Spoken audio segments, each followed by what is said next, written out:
에베소서 1장. 하나님의 뜻으로 말미암아 그리스도 예수의 사도된 바울은 에베소에 있는 성도들과 그리스도 예수 안에 있는 신실한 자들에게 편지하노니, 하나님 우리 아버지와 주 예수 그리스도로부터 은혜와 평강이 너희에게 있을지어다. 찬송하리로다. 하나님 곧 우리 주 예수 그리스도의 아버지께서 그리스도 안에서 하늘에 속한 모든 신령한 복을 우리에게 주시되, 곧 창세전에 그리스도 안에서 우리를 택하사 우리로 사랑 안에서 그 앞에 거룩하고 흠이 없게 하시려고 그 기쁘신 뜻대로 우리를 예정하사 예수 그리스도로 말미암아 자기의 아들들이 되게 하셨으니, 이는 그가 사랑하시는 자 안에서 우리에게 거저 주시는 바 그의 은혜의 영광을 찬송하게 하려는 것이라. 우리는 그리스도 안에서 그의 은혜의 풍성함을 따라 그의 피로 말미암아 속량 곧 죄 사함을 받았느니라. 이는 그가 모든 지혜와 총명을 우리에게 넘치게 하사 그 뜻의 비밀을 우리에게 알리신 것이요, 그의 기뻐하심을 따라 그리스도 안에서 때가 찬 경륜을 위하여 예정하신 것이니, 하늘에 있는 것이나 땅에 있는 것이 다 그리스도 안에서 통일되게 하려 하심이라. 모든 일을 그의 뜻의 결정대로 일하시는 이의 계획을 따라 우리가 예정을 입어 그 안에서 기업이 되었으니, 이는 우리가 그리스도 안에서 전부터 바라던 그의 영광의 찬송이 되게 하려 하심이라. 그 안에서 너희도 진리의 말씀 곧 너희의 구원의 복음을 듣고 그 안에서 또한 믿어 약속의 성령으로 인치심을 받았으니, 이는 우리 기업의 보증이 되사 그 얻으신 것을 속량하시고 그의 영광을 찬송하게 하려 하심이라. 이로 말미암아 주 예수 안에서 너희 믿음과 모든 성도를 향한 사랑을 나도 듣고, 내가 기도할 때 기억하며 너희로 말미암아 감사하기를 그치지 아니하고, 우리 주 예수 그리스도의 하나님 영광의 아버지께서 지혜와 계시의 영을 너희에게 주사 하나님을 알게 하시고 너희 마음의 눈을 밝히사 그의 부르심의 소망이 무엇이며 성도 안에서 그 기업의 영광의 풍성함이 무엇이며 그의 힘의 위력으로 역사하심을 따라 믿는 우리에게 베푸신 능력의 지극히 크심이 어떠한 것을 너희로 알게 하시기를 구하노라. 그의 능력이 그리스도 안에서 역사하사 죽은 자들 가운데서 다시 살리시고 하늘에서 자기의 오른편에 앉히사 모든 통치와 권세와 능력과 주권과 이 세상뿐 아니라 오는 세상에 일컫는 모든 이름 위에 뛰어나게 하시고, 또 만물을 그의 발 아래에 복종하게 하시고 그를 만물 위에 교회의 머리로 삼으셨느니라. 교회는 그의 몸이니 만물 안에서 만물을 충만하게 하시는 이의 충만함이니라. 오늘 이 10월의 마지막 날 이른 새벽 주님 품에 나온 여러분 모두를 주님의 이름으로 축복하고 또 환영합니다. 또 직장에 출근하면서 그리고 원근 각지에서 회에서 온라인으로 말씀을 통하여 주님을 만나는 모든 이들을 축복하고 또 환영합니다. 오늘부터 우리가 옥중서신으로 불리우는 이 에베소서의 말씀을 한 장씩 성독하면서 은혜를 나누기를 원합니다. 바울이 감옥에 갇힌 상황에서 네 편의 서신을 기록하게 되는데, 그 첫 번째 서신이 에베소서, 그리고 빌립보서, 빌레몬서, 그리고 골로새서의 말씀인데, 감옥에 갇힌 상황 속에서 참 주옥 같은 생명의 말씀을 기록하게 된 것을 보면서 그 자체로 은혜를 받게 됩니다. 우리가 믿음의 길을 걸어가면서 좋은 일도 많이 있지만은 정말 힘들고 어려운 일들이 너무 많죠. 그래요. 참 우리가 믿음을 가지고 살아간다는 것 자체가 결코 쉬운 일이 아니고, 또 성직자인 제 자신도 마찬가지입니다. 매일매일 한계를 경험하며 살아갑니다. 인간적으로 생각하면 하루에도 수십 번씩 모든 것을 내려놓고 싶어요. 그러나 그때마다 또 기도하고 또 기도하면서 다시 일어나고 또 다시 일어나는 거예요. 그만큼 우리가 복음을 전하고 이 세속화된 세상 한복판에서 특별히 사람들이 성령의 일을 도모하기보다는 육체의 일을 더 많이 도모하며 살아가는 사람들과 더불어 삶을 살아간다는 거, 특별히 하나님의 역사를 이루어 나간다는 거 결코 쉬운 일이 아니에요. 오장육부를 다 내려놓아야 하는 그런 일들이에요. 그냥 쉽게 이루어지는 일은 그 어떤 일도 하나도 없다는 거죠. 여러분, 오죽하면 사도 바울이 복음을 전하는 일 때문에 감옥에까지 가시겠습니까? 여러분, 우리가 그냥 말하기 쉬워서 옥중서신이고 말하기 쉬워서 그저 사도 바울이 감옥에 갇혀서 그곳에서 또 말씀을 기록했구나 이렇게 생각할 수 있지만은, 그러나 실제로 여러분이 갈릴리 교회라고 하는 교회를 섬기면서 또 성도로 직분자로 여러분의 맡겨진 직분을 감당하면서 이런저런 어려움들을 겪게 된다고 한다면, 과연 그때에도 그 고난 속에서도 이런 주옥 같은 생명의 말씀을 기록할 수 있을지를 한번 점검해보는 그런 지혜가 있게 되길 간절히 바랍니다.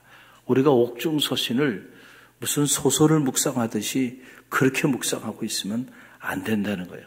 이 자체가 여러분 우리에게 밀려오는 도전이고 은혜가 되게 되기를 주님의 이름으로 간절히 축원드립니다. 사도 바울이 로마의 차지탄 감옥에 갇혀 있을 때 이 네 편의 서신을 쓰게 되는데 61년, 63년경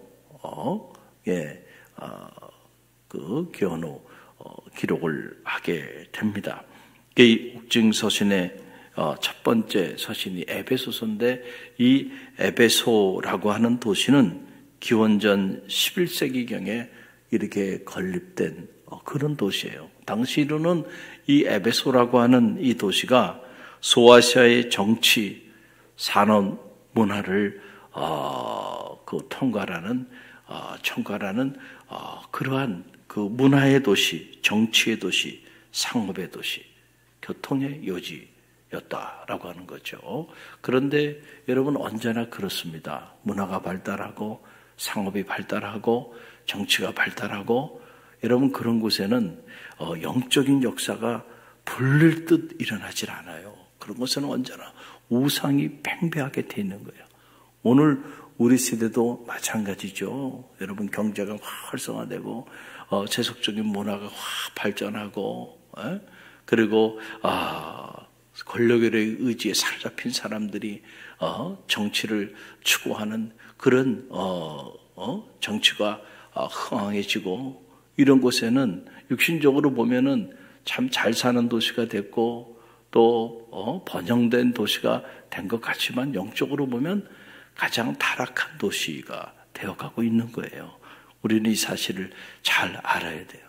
왜냐하면 인본주의가 극에 달했다는 거 아닙니까? 그렇죠? 인간이 권력을 갖고 그 권력을 가지고 세상을 다스리겠다고 하는 사람들이 몰려들기 시작하는 거예요. 정치가 발달하는 거예요.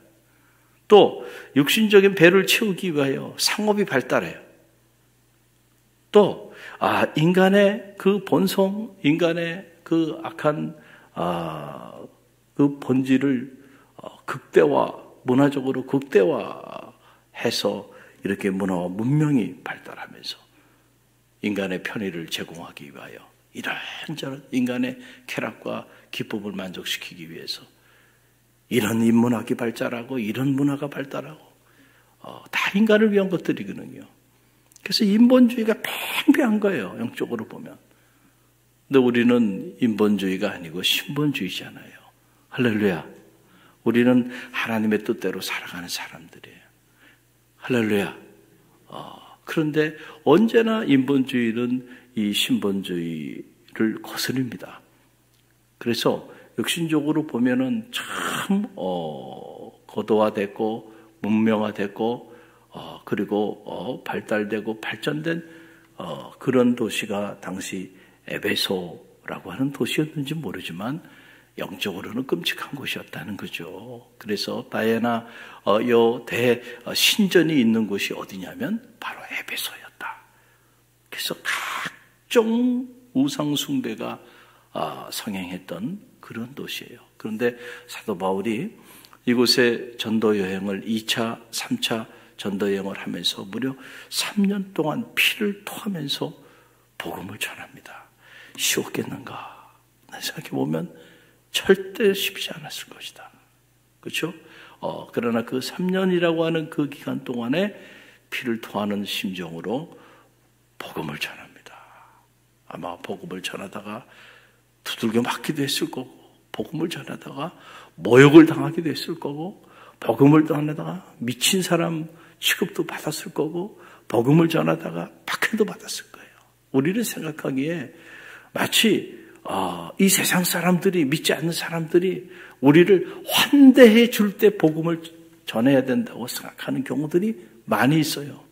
여러분, 기독교 역사를 보면요, 언제나 복음을 전하는 그 현장에서 믿지 않는 사람들로부터 그렇게 환대를 받았던 적은 없어요. 환대는 고사하고요, 오히려 박해를 받고 핍박을 당하고 감옥에 갇히고 죽임을 당하고, 여러분, 그게 기독교의 복음의 역사입니다. 그런데 어떤 이들은 그래요. 아유, 복음을 전하는데 그렇게까지 해야 되나? 그럼 어떻게 해야 되는 거예요? 복음을 전하지 않겠다는 얘기 아니에요. 그 남들이 우아하게 이렇게 환영해주고 환대해주고, 야, 너 참 귀한 일 한다, 공감해주고 박수 쳐주고. 여러분이 복음을 전하는데 그런 일이 일어날 것 같아요? 절대로 그런 일이 일어나지 않습니다. 왜냐하면 영적 전쟁이에요. 악한 영이 가만히 있질 않아요. 이 어두운 영들이요. 그래서 여러분이 거룩한 깃발을 들고 복음을 전하고 어려운 삶을 살기를 결단하면서 생명사역을 전개하며 나가면요, 세상이 박수 쳐줄 것 같지만은 그렇지 않다니까요. 벌떼처럼 달려들어서 모욕하고 비방하고요, 핍박하고요. 그러나 여러분, 그거를 뚫고 나가야 돼요. 할렐루야. 근데 우리는 생각하기에, 아유, 목사님, 이런 상황에서, 그러면 어느 상황에 복음을 전할 겁니까? 어떤 상황에 복음을 전해야 돼요? 지금처럼 복음 전하기 이렇게서부터 하고, 이렇게 여러분, 자유가 보장되어 있는 이런 세대가 기독교 2000년의 역사에 또 어디 있어요, 지금? 여러분, 저 동토의 땅, 여러분 북한에 들어가셔서 거기 사시는 분들이 복음을 쉽게 전할 수 있어요? 어렵죠? 그러나 여기는 자유롭게 복음을 전할 수 있잖아요. 할렐루야. 그런데도 복음을 전하는 게 어렵다고 말하면은, 그러면 어떻게 해야 하나요? 여러분, 우리 자신을 한번 들여다 봐야 한다. 정말 복음이 생명을 살리는 일이라고 하는 사실을 안다면 어떻게 생명을 살리지 않을 수 있겠는가? 어떻게 복음을 전하지 않을 수가 있겠는가? 우리가 정말 복음의 가치를 믿고 있는가? 인정하고 있는가? 복음의 능력을 신뢰하는가? 그렇다고 한다면 이 한 몸을 바쳐서라도 복음을 전해야죠. 두들겨 맞더라도 복음을 전해야죠. 할렐루야. 그래서 순교의 길을 걸어갔던 이들이, 여러분, 그 세계의 비밀을 알았기 때문에 목숨까지도 내어놓으면서까지 복음을 전하고, 100여 년 전에 그 20대 젊은이들이 이 땅에 와서 그 청춘을 불살르면서 미랄처럼 복음을 전하다가 그렇게 사라져버린 거예요. 그들이 씨앗을 뿌렸기 때문에 오늘 우리가 있는 거예요. 그냥 우연히 한국교회가 자리하고 있는 게 아니라는 사실을 우리는 꼭 기억해야 한다. 할렐루야. 네? 오늘 이 사도 바울이 3년 동안 그곳에서, 그 에베소에서 2차 전도여행, 3차 전도여행 하면서 복음의 씨앗을 뿌리고 또 뿌려. 그래서 세워진 교회가 이 에베소라고 하는 교회예요. 그러니까 사도 바울이 로마의 감옥에 갇혀 있지만 이 에베소 교회에 대한 남다른 사랑이 있었고, 그래서 로마의 감옥에서 그 에베소 교회를 향하여 믿음의 서신을 쓰게 된 거예요. 훗날 디모데라고 하는 평신도 사역자죠. 사도 바울이 말씀으로 양육한 영적인 제자고 아들이에요. 그 디모데가 바울을 대신해서 에베소에서 에베소 교우들을 믿음으로 섬기고 훗날 사도 요한이 이 에베소 교회를 섬기게 되는 이런 역사들이 나타나게 돼요. 이 에베소서는 6장으로 기록이 되어 있어요. 짧은 말씀의 책인데 이 안에 보면 하나님은 어떤 분이신지, 신론, 교회는 과연 어떤 것인지, 교회론에 대한 거, 우리가 어떻게 제사함을 받고 구속의 은혜로 나가는지, 구속론에 대한 아주 심오한 신학적이고 영적인 내용들이 이 짧은 서신 안에 다 기록되어 있는 걸 보게 돼요. 오늘 1장 말씀인데 이 1장 말씀 안에 보게 되면 하나님이 어떤 분이신지 사도 바울이 이 에베소서의 문을 열면서 하나님에 대한 기록들을 하고 있는 걸 보게 돼요. 먼저 하나님이 어떤 분이신가 3절 보면 그 내용이 나와요. 3절 함께 읽어봅니다. 찬송하리로다 하나님 곧 우리 주 예수 그리스도의 아버지께서 그리스도 안에서 하늘에 속한 모든 신령한 복을 우리에게 주시되 아멘. 하나님은 어떤 분이신가 한마디로 말씀드리면 하늘에 신령한 복을 주시는 분이세요. 믿습니까? 아멘 하신 분들 이 신령한 복이 여러분 가운데 임하게 될 줄로 믿습니다. 저는 말하기는 여러분의 삶에 이 하늘의 신령한 복이 임하게 되기를 간절히 바랍니다. 하늘문이 열려야 돼. 여러분의 인생에도 하늘문이 열리게 되길 바랍니다. 여러분의 가정에도 하늘문이 열리게 되길 바랍니다. 여러분의 자녀들, 그 자녀의 자녀들의 인생에도 하늘의 문이 열리기를 바랍니다. 갈릴리 교회가 하늘문이 닫혀있는 교회가 아니고 하늘문이 활짝 열린 교회가 되기를 간절히 바랍니다. 그래서 그 하늘문을 통하여 하늘의 신령한 복이 임하게 되는 거예요. 그러기 위해서는 교회가 육체를 따라 살아가지 아니하고 성령을 따라 살아갈 때 하늘문이 열리는 거예요. 오늘도. 할렐루야. 그러면 여러분 사람이 감당할 수 없는 역사들이 나타나는 거예요. 우리가 다 몸부림쳐요. 먹고 살기 위해서 몸부림치는 거죠. 이른 새벽 밤늦게까지 말이죠. 그런 하늘문이 열리지 않으면 그 수고가 다 헛된 것이 되고 많다는 사실을 알아야 돼요. 그래서 우리가 하루를 시작하면서 기도보다 앞서지 않기 위하여 하나님께 나와 기도하며 나가는 것. 이것이 하늘문을 여는 키가 되는 거예요. 할렐루야. 기도하지 않고 어떻게 하늘의 신령한 복이 여러분의 삶에 임할 수가 있나요? 여러분, 그런 일이 일어나지 않아요. 오늘도 말씀을 붙잡고 기도하며 나갈 때 하늘의 신령한 복이 여러분에게 임하게 되길 바랍니다. 하나님은 여러분에게 복을 주시기를 원하시는 분이세요. 그 축복을 누리며 살게 되길 바랍니다. 왜 저주받은 인생처럼 살아가나요? 돌아보세요. 내 스스로 하늘의 문을 닫고 있지 않은가? 여러분, 하늘의 문을 여는 성도들이 되시길 바라고. 자, 둘째로 하나님은 어떤 분이시냐? 우리에게 하늘의 신령한 복을 주실 뿐만 아니고 우리로 하여금 그분의 자녀의 권세를 주시는 분이시다는 거예요. 여러분, 그 내용이 4절로 5절에 나오죠. 함께 읽어봅니다. 곧 창세전에 그리스도 안에서 우리를 택하사 우리로 사랑 안에서 그 앞에 거룩하고 흠이 없게 하시려고 그 기쁘신 뜻대로 우리를 예정하사 예수 그리스도로 말미암아 자기 아들들이 되게 하셨으니 아멘. 여러분, 예수 그리스도를 통하여 그분으로 말미암아 우리를 다 그분의 자녀가 되게 하셨다는 거예요. 우리에게 주신 권세 중에 최고의 권세가 있다면 그것은 자녀의 권세입니다. 할렐루야. 여러분은 우리가 어떻게 하나님 그분의 자녀가 될 수 있었나요? 그것은 오직 은혜이죠. 예수 그리스도의 십자가의 그 보혈의 피로 그분 안에서만 우리는 영적으로 하나님의 자녀가 됐어요. 하나님의 자녀이면 또한 상속자라 그랬잖아요. 그 유업을 이을 자란 말이죠. 부모가 자녀를 사랑하니까 여러분 그 자녀를 돌보고 그 자녀를 위하여 중보기도 하고 그 자녀에게 좋은 것이 있으면 다 나눠주고 싶고요. 그게 부모의 마음이에요. 그렇죠? 하나님 역시 마찬가지. 말할 수 없는 탄식으로 너희를 위하여 중보하며 기도하신다 그랬잖아요. 할렐루야. 우리가 그분의 사랑받는 자녀가 된 거, 우리의 지혜와 능력으로 된 게 아니고 하나님의 은혜로 된 거예요.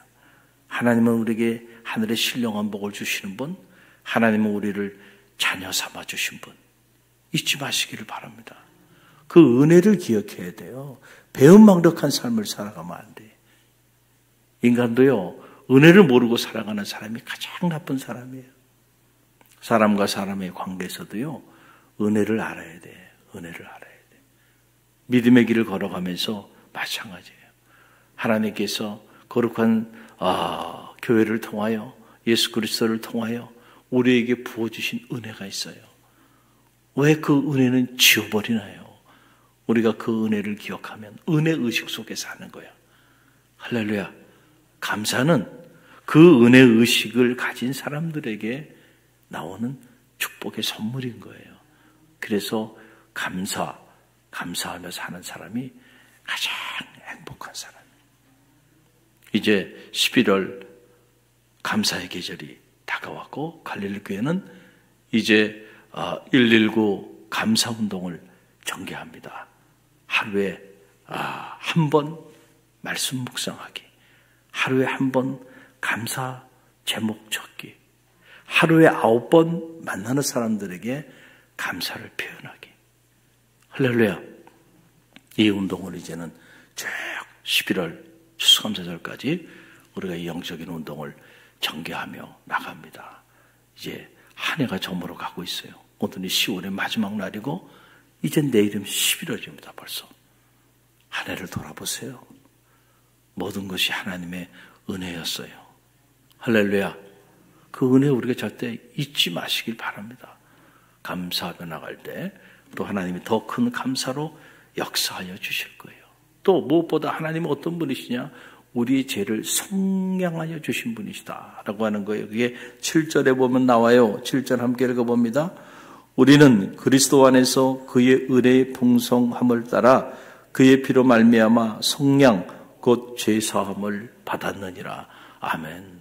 여러분, 누가 우리의 죄를 사해 줍니까? 그렇죠? 누가 우리의 죄를 사해 줘요? 여러분, 세상에 그 어떤 법정도요, 우리의 죄의 문제를 사해 줄 능력이 없습니다. 우리는 세상에서 육신적인 죄를 짓고 그리고 일정 부분 그러한 죄에 대해서 때로는 보석을 명하면 그 죄를 사함받기 위하여 우리가 가지고 있는 소중한 재산들을 갖다 바쳐야 돼. 아니면 일정 부분 자유함을 빼앗기고 살아가야 돼요. 그러나 여러분, 그렇게 산다고 근본적으로 우리의 이 영혼의 죄의 문제가 해결되는 건 아니에요. 그것은 이 짧은 나그네 여정길을 살아가면서 이 특별한 사회 안에 그 특별한 인간들이 만들어 놓은 그 법이라고 하는 체계 안에서 자신들끼리 정해놓은 그 룰에 따라서 일정 부분 페널티를 주고 페널티를 받을 뿐이지 우리의 근본적인 이 영혼의 죄의 문제를 해결할 수 있는 것이 아니에요. 법관이 그 문제를 해결할 수 있는 것도 아니고 여러분 검사가 그 문제를 해결할 수 있는 것도 아니에요. 오직 하나님만이 우리의 영혼의 죄의 문제를 성량하여 주실 수 있는 능력이 있는 분임을 믿으시길 바랍니다. 예수 그리스도를 통하여 그분의 십자가의 그 보혈의 피로 여러분 영혼이 죽을 수밖에 없는 그 사망의 어두운 골짜기를 걸어가는 우리 인생으로 하여금 영생의 축복에 이룰 수 있도록 우리의 죄를 성량하여 주셨다는 거예요. 할렐루야. 정리합니다. 하나님은 어떤 분이세요? 하나님은 우리에게 하늘의 신령한 복을 주시기를 원하시는 분이세요. 하나님은 어떤 분이세요? 우리를 자녀 삼아 주신 분이에요. 자기 아들까지 내어주시면서까지 우리를 자녀 삼아 주신 분이야. 하나님은 어떤 분이시요?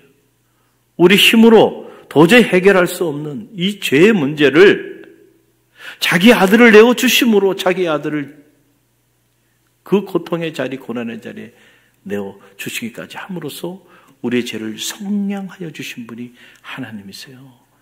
절대로 오해하지 마세요. 그 하나님에 대하여.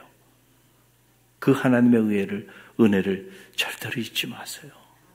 그 은혜를 생각하면요, 감사하지 않을 수가 없고요. 그 은혜를 생각하면 내가 무엇으로 보답할까? 늘 그 생각만 가지고 살게 돼 있어요. 그런데 우리가 이런 은혜의식을 상실해 버리면 그때부터 끔찍한 말들이 나와요. 불평과 원망, 저주받은 인생의 길을 걸어가게 돼요. 하늘문이 닫힌 인생이 아니고 하늘의 문이 열린 성도들이 되시길 간절히 바랍니다. 오늘 이 하나님에 대한 믿음을 가지고요, 기도하세요. 기도할 때 여러분에게 하늘의 신령한 복을 주실 겁니다. 여러분이 하나님의 사랑받는 자녀임을 잊지 마시고요, 그 은혜 감사하면서 기도할 때 여러분을 통해 하나님 새 일을 향하여 주실 거예요.